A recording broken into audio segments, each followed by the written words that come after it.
À la fin de l'automne, les régions léthargiques ont été atteintes par génération spontanée ou par contamination de ce qui se passe dans l'Aurès.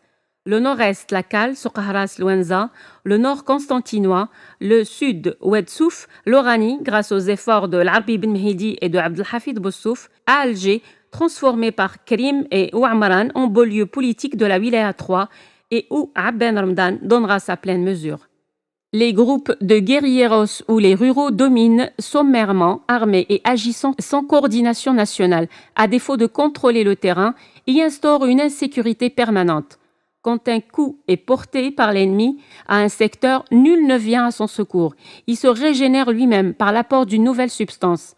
À ce titre, la guerre menée par le FLN est puissamment populaire. Dans les monts de Soqahras, dans les zones 5 et 6 de la Wilaya 1, à Condé Smendo, Wilaya 2, dans l'Ouarsanis, autour des gorges de Palestro, Wilaya 4, à travers de vastes régions de la Kabylie, etc., le passage de la simple guérilla au stade de bataille rangée, qui dure plusieurs jours, s'opère grâce au dynamisme et au courage de simples chefs locaux. Insurrection du 20 août dans le nord constantinois, lancée par Youssef Ziroud, bataille de Djorf dirigée par Bachir Chihani, Adjel Adjoul, Sid Hani et Abbas Laghrour, bataille de Soqahras menée par Youssef Latrache, déserteur de l'armée française, voire plus loin, la bataille de Soqahras. Les succès sectoriaux de la LN amènent l'armée française à revenir aux méthodes musclées qui ont fait leur preuve dans le passé. Elle recourt aux représailles massives au nom de la responsabilité collective, aux zones interdites et surtout à la torture généralisée au nom de l'efficacité. Cette façon de faire la guerre provoque dans les rangs de l'armée une grave crise de conscience. Les DOP, Direction opérationnelle de protection, chapeautées directement par les SAS, sont la réédition française des Schutzstaffel, SS hitlériens. Démythifier l'ogre militaire français. Lancer le peuple algérien dans la lutte armée, c'est au-delà de toutes les difficultés d'ordre organisationnel ou technique, l'encourager à vaincre sa peur. C'est la première et grande victoire du FLN, celle qui conditionne l'issue du conflit qui commence. Malgré la répression qui suit l'insurrection du 20 août, l'année 1955 est, pour l'armée algérienne naissante, l'année de la désinhibition et de la démythification de l'ogre militaire français.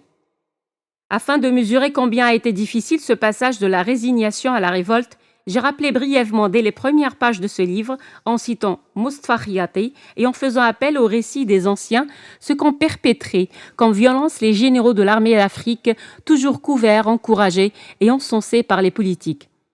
Dans l'imaginaire algérien, les actes passés dans l'armée française sont toujours présents. Les Français n'ont pu connaître la paix pour jouir du fruit de leur conquête qu'après avoir réduit par les massacres et les déportations la résistance du peuple algérien.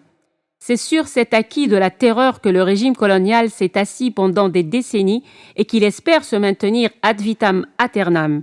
Les Français ne peuvent pas imaginer que les leçons données sont rapidement oubliées au point que ceux qui ont subi osent de nouveau redresser la tête. À la fin de l'année 1955, les Algériens n'ont plus peur, ils se battent. 1956, les socialistes ou les mains libres aux militaires. Au pouvoir depuis le 1er février 1956, Guy Mollet cède devant la rue algéroise. Il tourne le dos à ses promesses électorales, faire la paix en Algérie. Le 12 mars 1956, il obtient les pouvoirs spéciaux par 455 voix, dont celle du PCF. Les pouvoirs spéciaux signifient la suspension des libertés individuelles en Algérie et encore plus de guerre. Il renforce les moyens des militaires. Le général Loriot semble être l'homme de la situation.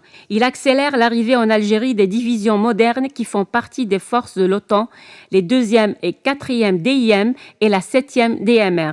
Cette ponction ne provoque pas d'opposition particulière de la part des alliés anglo-américains qui concèdent que l'Algérie est couverte par le pacte atlantique. En février 1957, Pinault, ministre des Affaires étrangères, convainc Dulles et Selwyn Leyold de faire accepter par le Conseil de l'OTAN une résolution comparable à celle que leur pays avait adoptée concernant l'Indochine.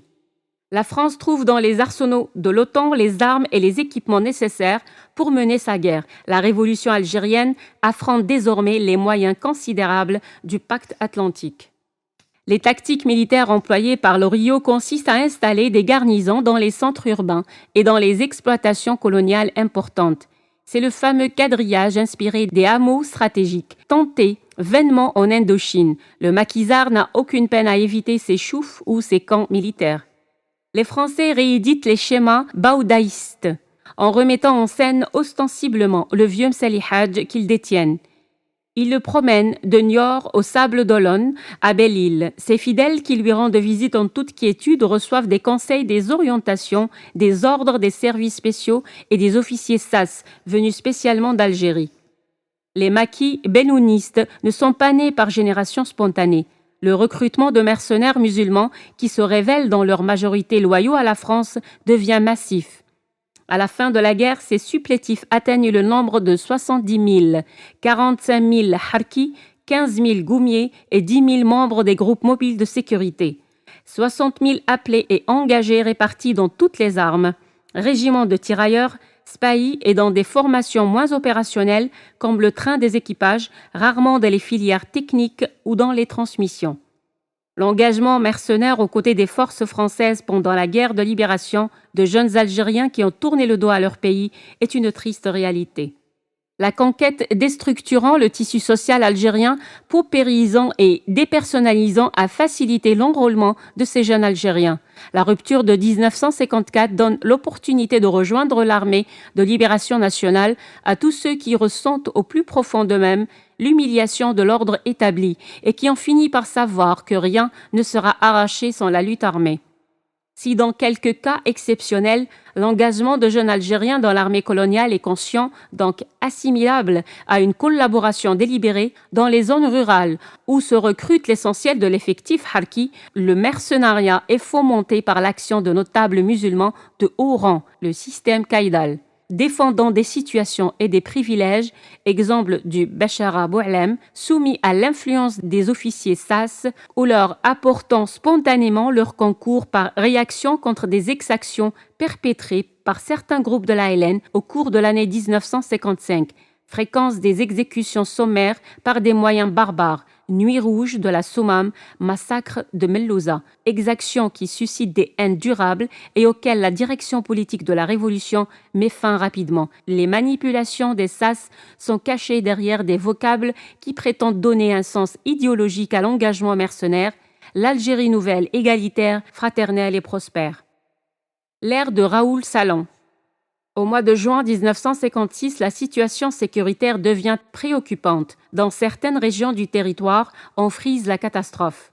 Guy Mollet, poussé par le lobby ultra d'Alger affolé, finit par faire remplacer le général Loriot. Raoul Salan, le nouveau chef militaire, exige encore plus de moyens que son prédécesseur et surtout plus de blanc-seing pour l'élargissement des zones interdites, la systématisation des DOP et l'abandon des procédures légales au profit des décisions prises à l'échelon local dans tous les en-cas imaginables qui peuvent se présenter.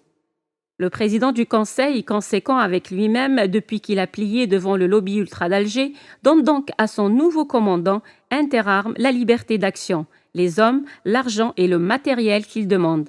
Les effectifs militaires sont considérablement renforcés grâce au rappel de 3 classes et des officiers et sous-officiers de réserve. Guy Mollet donne tout. Les divisions rapatriées d'Indochine, les classes du contingent, les budgets faramineux pour la mise sur pied de troupes mercenaires, les CRS. Et surtout, la liberté totale à l'armée française de traiter les Algériens en ennemis, les mains libres pour les réprimer par les concentrationnaires, la généralisation de la torture, les liquidations physiques, la dévastation des récoltes, le napalm et l'élargissement des zones interdites. Le commandement est réorganisé organiquement, structurellement et géographiquement. Augmentation des subdivisions, 5 dans l'Oranie, 6 dans l'Algérois, 5 dans le Constantinois. Les zones pourries des massifs montagneux, Aurès et Kabylie, conservent leur commandement autonome parce que c'est là, chez les Berbères, que le véritable sort de la guerre se joue.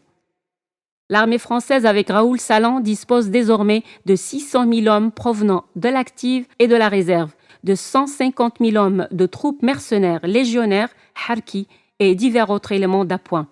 D'autres grandes unités arrivent à la rescousse, la 5e DB, la 7e DM et la 25e aéroportée. Les unités déjà sur place sont renforcées et restructurées pour une meilleure articulation de leurs éléments constitutifs à partir du bataillon.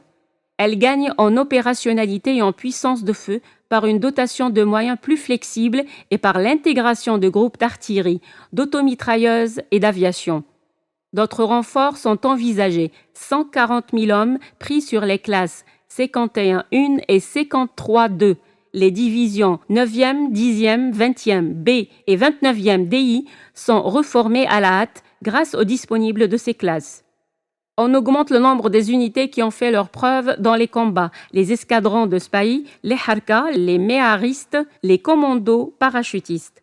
Les effectifs de l'aviation, tous corps confondus, avoisinent les 18 000 hommes. L'aviation légère est dotée de nouveaux types d'appareils, les L-19, qui ont pour mission de surveiller sans répit les zones rurales afin d'obtenir le renseignement qui fait cruellement défaut. Les groupes d'artillerie gagnent en mobilité et en maniabilité par l'apport de matériel plus efficace dans une guerre dans le Jbel. Les transmissions, le génie, les transports mus se transforment, s'adaptent aux nouvelles missions des unités opérationnelles. La logistique est entièrement repensée. La nature du terrain et des missions impose d'autres schémas. La nouvelle organisation intègre les paramètres d'une guerre de dispersion et de mobilité dans un théâtre manquant tragiquement de casernement, de voies de chemin de fer, de routes et de main-d'œuvre spécialisée. Le génie se réorganise et se redéploie dans le feu de l'action sous l'aiguillon de la nécessité. Les armements demandés à corps et à cri par Salan sont achetés au prix fort auprès de l'allié américain. Hélicoptères lourds et légers, Bell, Banane et Sikorsky. L'hélicoptère employé pour la première fois comme moyen de transport de troupes héliportage permet plus de flexibilité. Les Jbel sont difficiles d'accès pour les unités mécanisées. On achète des milliers de chevaux et de mulets. Les Spahis et les Goumiers savent en faire bon usage pour le coup de main rapide, l'incursion en territoire infecté ou la poursuite à travers des terrains à la topographie impossible. Des programmes cogités dans les bureaux d'état-major sont vigoureusement mis en œuvre. Les nouveaux renforts sont instruits, entraînés, rendus en quelques semaines aptes à exécuter les missions imparties. ALN, le second souffle. Que peut opposer le FLN à l'effort de guerre français dont les raisons ne sont pas seulement géopolitiques, mais aussi humaines et passionnelles du fait de la présence d'un peuple européen menacé dans ses intérêts vitaux et d'une France qui serait diminuée si elle perdait l'Algérie. Au printemps 1956, l'ALN non seulement a tenu bon, mais elle s'est considérablement renforcée grâce à la mobilisation spontanée de pans entiers de la société algérienne, étudiants, appel entendu de l'UGMA du 19 mai 1956, ouvriers, création de l'UGTA, paysans, déjà présents en masse dans l'ALN, officiers et soldats déserteurs des casernes françaises qui ont suivi l'exemple de glorieux aînés. La croissance rapide de l'armée algérienne est souvent anarchique. Dans plusieurs régions du pays, elle connaît des désordres dus à des facteurs objectifs et parce qu'il n'y a pas encore de commandement unifié. Ces crises de croissance sont rapidement résorbées. Elles n'affecteront pas durablement l'évolution de l'ALN. Mais pour le mouvement indépendantiste, les choses ne sont pas simples en dedans de l'Algérie et en dehors. L'arrestation de Mustafa Ben Boulaïd par les Français au début de l'année 55 précipite l'Aurès qui donne à la Révolution son premier souffle dans des désordres qui amoindrissent ses capacités de lutte. Le nord-est, zone de Soukharas, subit le contre-coup de cette crise. Des secteurs importants de la Cale au nord jusqu'à Louenza au sud agissent sans coordination. Les unités de l'ALN éclatées en groupuscules sont sans moyens pour contrer efficacement les entreprises de la nouvelle armée française. La Tunisie qui se libère voit déferler des cohortes de maquisards algériens envahissants, indisciplinés, réglant parfois les querelles du maquis en plein Tunis. Vitale sur le plan stratégique pour l'Algérie combattante, la Tunisie vit le moment peut-être le plus crucial de son histoire. Le néo-Destour est divisé entre les maximalistes de Salah Ben Youssef et les pragmatiques de Habib Bourguiba. La tension est grande pour l'ALN de se tromper d'ennemi et de se fourvoyer dans une querelle étrangère. Où est l'autorité algérienne capable de définir les véritables enjeux stratégiques et de s'allier à un partenaire en fonction du seul intérêt national et surtout d'investir les capitales du monde pour tisser des alliances pour le plus grand bénéfice de l'Algérie combattante. La direction du FLN, pour des raisons inhérentes aux contraintes de la guerre, décès, exil ou arrestation de responsables, est assurée de facto par les chefs de wilaya et par les commandants locaux des groupes armés. À ces problèmes organisationnels s'ajoute le manque d'armement. Au moment où le général Raoul Salan prend son commandement, le franc se cherche et l'ALN est à la peine. Comment, quand et grâce à qui l'ALN va-t-elle trouver son second souffle? Le renforcement du franc est la seule réponse au dogme carré partagé par la majorité des décideurs français. L'Algérie, c'est la France. Le congrès de la Soumam. Qu'est-ce que le franc? Un parti unique? Un système totalitaire? Une association de fanatiques obéissant à quelques vieux de la montagne? Non. Le front des Pères de Novembre que les architectes de la Soumam et à leur tête l'Arbi Ben Mehdi et Abben Ramdan vont réaffirmer et réorganiser et l'union du peuple algérien mobilisé pour recouvrer sa liberté. Au moment où les Français réajustent leur vision et adaptent leurs moyens militaires, où en est ce front et où en est l'ALN? Deux hommes vont devenir les artisans infatigables de la refondation des instances suprêmes de la Révolution. L'Arbi Ben Mehdi et Abben Ramdan. Le 1er novembre est né d'une crise. Le génie de Ben Mehdi et de Abben est d'avoir tout de suite compris que le franc ne pourra exister qu'en résorbant les effets négatifs des isanies qui ont éclaté dans les rangs des partis nationalistes au début des années 1950. Les deux architectes du Congrès se connaissent depuis le milieu des années 40. Ils sont deux caractères opposés, mais l'espérance qu'ils ont en commun gomme leurs différences et les rapproche. Ils ne font plus qu'un dans l'action. Le premier, Ben Mehdi, posé, lent à l'éclat, prudent, réaliste, assurant à ses œuvres le succès par la patience et la persuasion, apporte sa connaissance du terrain et des hommes, le constat froid du praticien, le souci de l'immédiat et aussi la mesure exacte du temps. L'autre, Abben, volontariste et quelquefois excessif dans les jugements qu'il porte sur ses pairs, est partisan de raccourcis droits. N'ayant pas vécu les palabres épuisantes qu'a connues le mouvement indépendantiste avant novembre, ni les basses manœuvres politiciennes, ni les isanies, il ne couvre aucune rancune envers quiconque. Il ne peut concevoir que des querelles subalternes, anciennes en plus, empêchent la revitalisation de la Révolution. Il œuvre pour que le franc soit l'union du peuple algérien, et il ne peut l'être qu'en rassemblant les élites politiques du pays.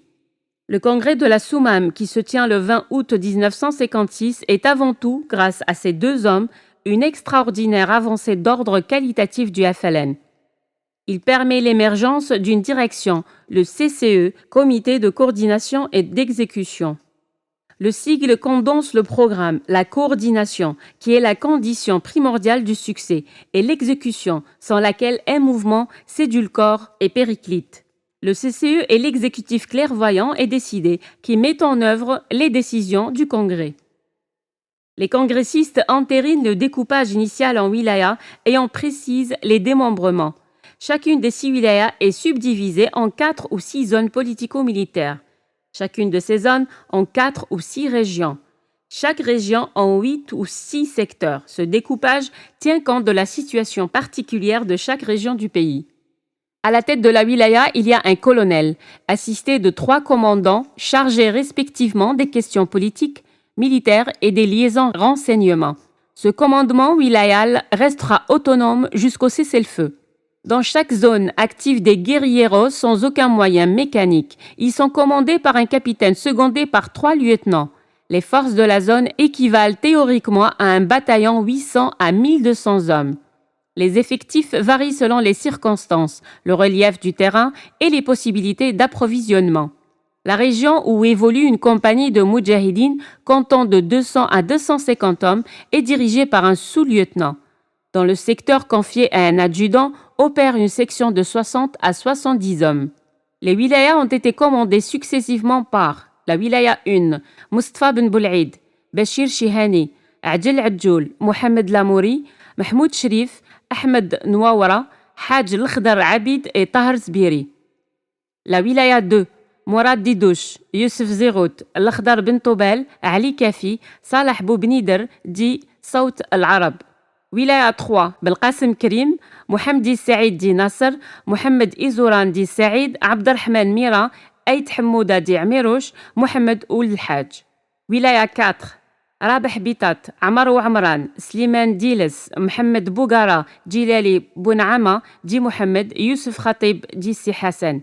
ولاية 5 العربي بن مهيدي، عبد الحفيظ بوصوف، محمد بوخروبا دي بومدين، بن علي بودغن دي لطفي، هادو بوحجار دي سي عثمان. ولاية 6 أحمد بن عبد الرزاق دي سي الحواس، طيب الجغلالي دي سي محمد et محمد شعباني.